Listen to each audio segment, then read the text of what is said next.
Welcome to Heal Within. Here with me, Dr. Evette Rose, trauma therapist and also creator of Metaphysical Anatomy Technique.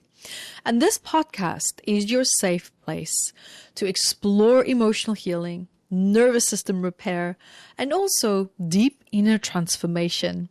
And if you are ready to go deeper and you would like to be supported on your healing journey, you can always book a one-on-one session with me or with one of my certified meta-psychology coaching practitioners.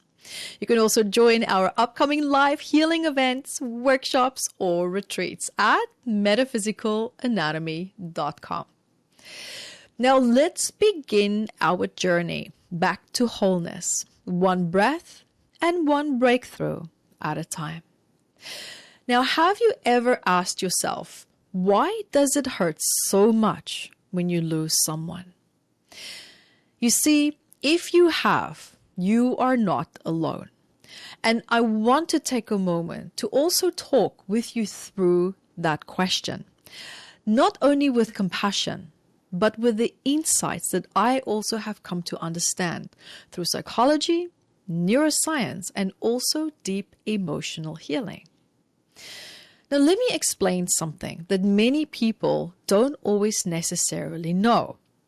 When we lose someone, it's not just our hearts that break. It's actually also our brain that is profoundly disrupted as well. Now, I have read some powerful research also by a grief scientist who actually led one of the earliest neuroimaging studies on grief. And what she found, and what I've witnessed in so many of my clients, is that love literally rewires your brain. So when someone you love passes away, it's not just an emotional loss, it's a neurological crisis. You see, your brain doesn't immediately comprehend that your loved one is necessarily gone. And there are two powerful systems at play in your mind. One part that knows that they have passed, and you remember perhaps that they're not there anymore. But another part is the part that built through attachment, the one that bonded with their voice, their smell, their touch, still believes that they are just around the corner. And this is why you might think that you saw them in a crowd, why your heart jumps for a second when you hear their name. That's not foolish. That is your brain struggling to update a system that was built around love and attachment. I call this the gone but everlasting experience. It's almost like love didn't die. The neural patterns, the physical architecture of that relationship, it's still firing. So when we also, for example, even fall in love, when we become a parent or a friend or a partner, the neurons in our brain don't just light up, they recognize. You see, your brain forms a map of that person. Their presence becomes part of your internal world. It's really deeply, almost like woven into your routines, your reflexes, your beliefs. So when they are gone, you don't just miss them, you are disorientated. And you are living in a world that no longer matches your internal prediction system. You see, grief is not a flaw in your system. It really truly is a feature of love. Let's go a little bit deeper. You see, you're not imagining when you say, it feels like a part of me is missing. That's not just poetic, that's neuroscience. When you've bonded with someone, that bond changes your brain on a cellular level. Even the proteins in your neurons that is used to communicate. When we look at Nobel Prize winning research, they even show that the brain has an object trace, cells that keep firing for days, even when something or someone is no longer there. You see, your brain is wired to expect your loved one, and that wiring doesn't ease overnight. So what happens? You feel split. You know that they are gone, and yet you feel like they should walk through the door at any moment. These conflicting truths cause emotional turmoil. That is why some people feel angry. Yes, even angry at the one who passed away. They feel ignored, they feel abandoned, they might even feel like they are going crazy. But they're not. Their brain is learning to adapt, and learning takes time. You see, grief is a form of learning. It is your brain trying to actually create a new model of the world, one without the person who was part of your everyday. It's like learning a new language, but the language is one of absence. It's one of a new identity. And you're not just grieving them, you're grieving who you were with them. You see, people often say that time heals all wounds. But I want to offer you something a little bit different. You see, it's not that time alone helps you to heal. It's also experience and repatterning over time. Your brain doesn't heal by simply existing. It heals by living again. So if you're struggling to sleep, eat, concentrate, this too is grief. Your cortisol rises, your heart rate increases, your body is reacting as if your survival is threatened. And almost, in a way it is your emotional safety has not been regulated yet. And you might start to feel as a result of that panic. It's almost like when a toddler disappears in a store, right? Grief carries all these emotions: sadness, yearning, anger, blame, guilt, panic, and even shame for feeling them. So please hear me now. This is all normal. And while grief most often shows up after death, you can grieve many kinds of loss. It can be the end of a relationship, a divorce, a child leaving home, estrangement from a friend, even the loss of health or the loss of a job. You see, these experiences fracture our attachment maps. You are not just missing what was. You are mourning what will no longer be. And for some of us, grief also becomes almost like a constant companion. This is what we call prolonged grief. It's almost as if it feels like nothing has changed, even after many months or years, that you're still just as raw and stuck. And that doesn't mean that you're broken. It means that your brain hasn't yet had, let's say, enough experience or support to build a new model. And that's where trauma-informed healing and therapy really, truly can help. Now, let's also talk about the intrusive thoughts. This is something that a lot of people don't seem to mention. The ones that come at 2 a.m. in the morning, or maybe while you're washing dishes, the what ifs, the I should have, the loops that your brain can move into, trying to almost like rework the past, it's almost like it's trying to find an outcome where your loved one is still living. It's very natural. However, it doesn't help us to adapt. Instead of wrestling them, we actually learn to let those thoughts float by.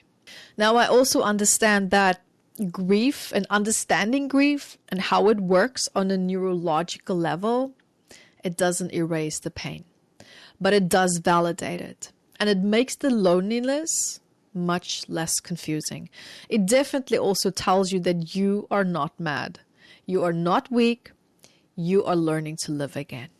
And here's a truth that helped me to also bring peace when I went through a moment of grief and mourning and loss, is that the people that we love changes us permanently. Their imprint remains in our neural circuits in a way that we think, speak, love, and dream as well.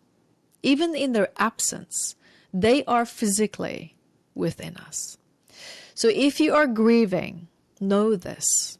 You are learning, you're not falling apart. You are updating a love that once had a face, but now lives inside. And know that even if it doesn't feel like it, every day you are doing your best. Acknowledge that.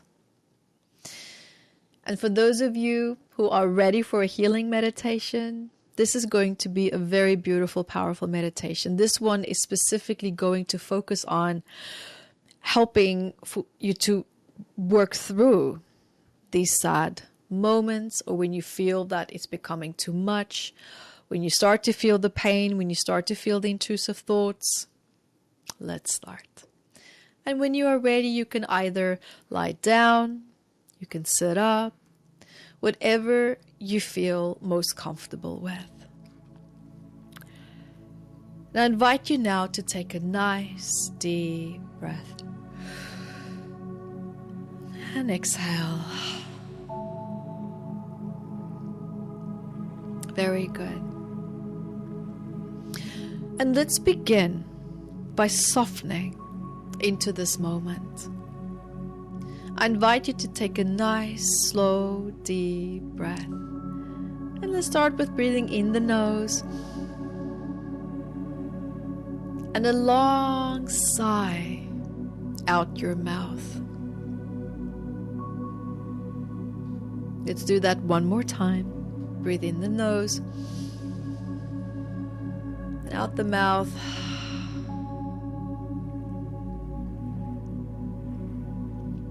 And as you do that, feeling your body settling, let gravity hold you, feeling that surface beneath you.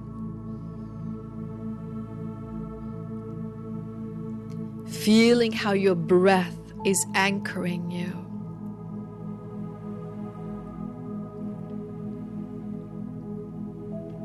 And there's no need to rush.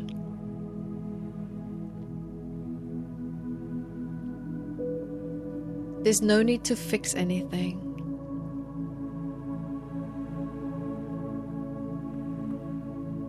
Right now, we are simply arriving with honesty, with kindness, and with love.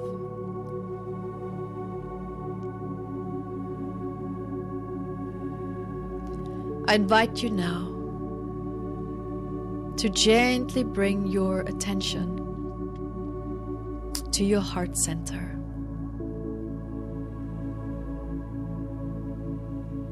That quiet place behind your chest.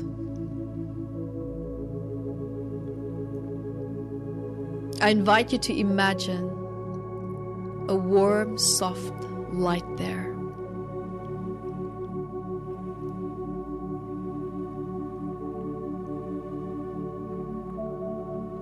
A place of love, a place of memory,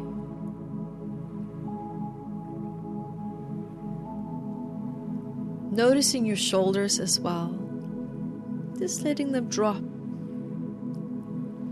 Notice your jaw also softening.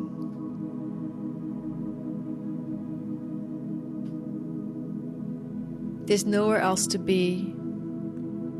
Just here.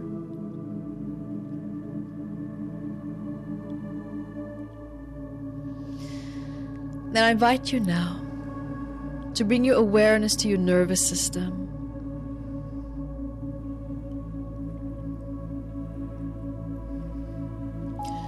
Imagine the fibers of your vagus nerve unwinding, almost like threads, unspooling gently down your spine, telling your body that you are safe now. You are held in this moment.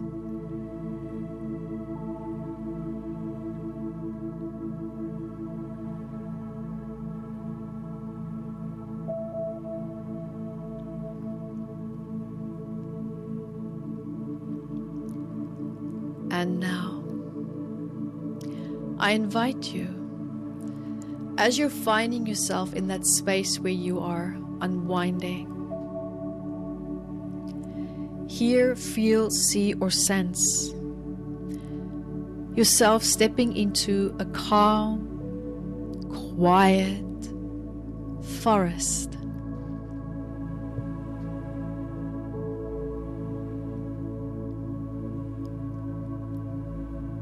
And in that forest where you are standing, you notice in front of you a beautiful, gentle stream flowing very gently, very peacefully, quietly.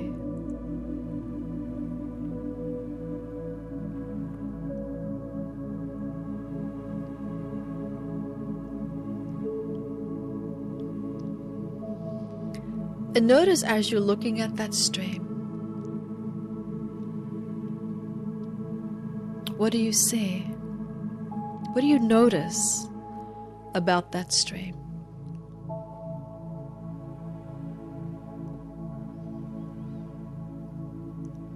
That stream is always moving. It's never standing still.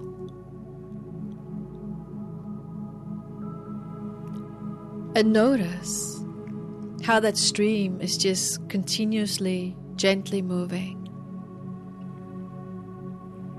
Maybe there's a leaf that falls into the stream. Just notice that leaf and see how it's flowing down the stream, out of your sight. Maybe there's a small twig now that lands in the stream and it's just gently moving down the stream until it's out of sight.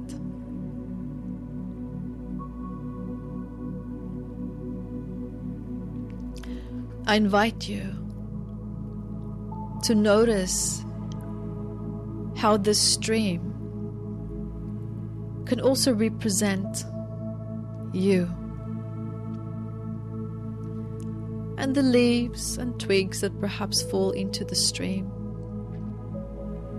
can often perhaps be thoughts, emotions that might be upsetting. Notice as they come up, how they just flow down the stream.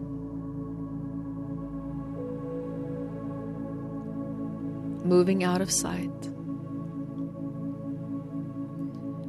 And with this same flow and observing that, allowing emotions also just like these leaves in a stream to come and go, to come and go, come and go and release.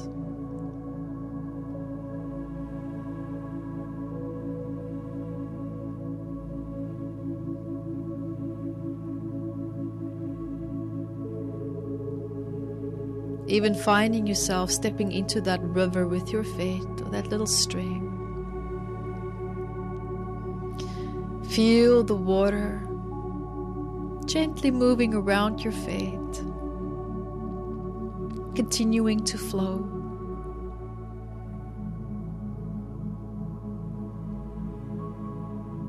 And as you're standing in that stream, feel how any feelings of stress, distress, sadness is moving from your body down, out your feet, into that stream. And notice how that stream is just taking these emotions, these moments, taking it with it, down, down, down, down, down, as it's flowing and flowing and flowing until it's out of sight.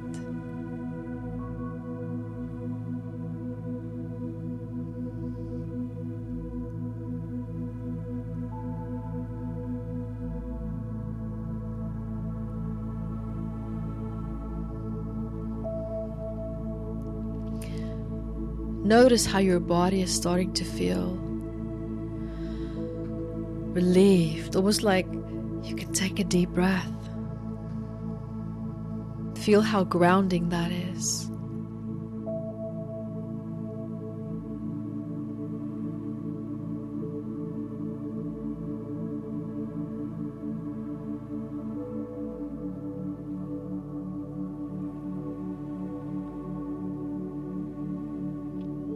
And notice how the stream continues to take more and more energy, more stress. It's taking that heaviness, gently flowing down that stream. Down, down, down, down, down that stream. Going, going, going, gone.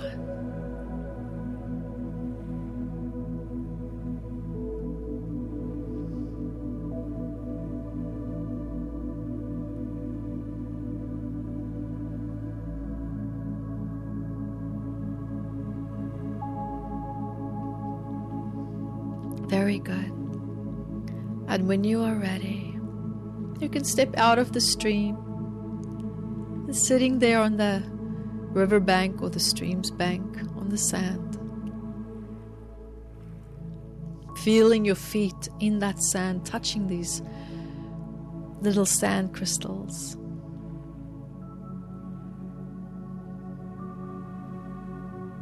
You can even find yourself lying down, feeling that surface beneath your body.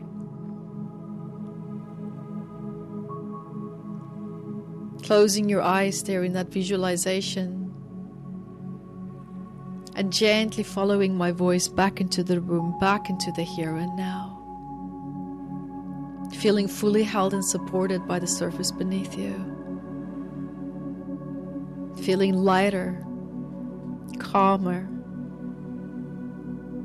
and more balanced. Allowing your mind and your body to continue to heal throughout the day and night. And remember, you can always come back to this meditation if you feel that you need to let go, or just unwind and just ground yourself.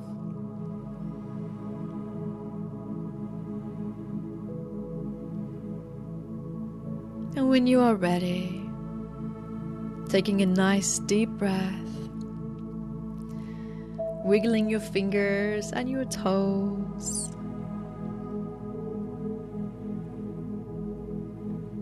Opening your eyes, giving yourself a nice big stretch. And welcome back.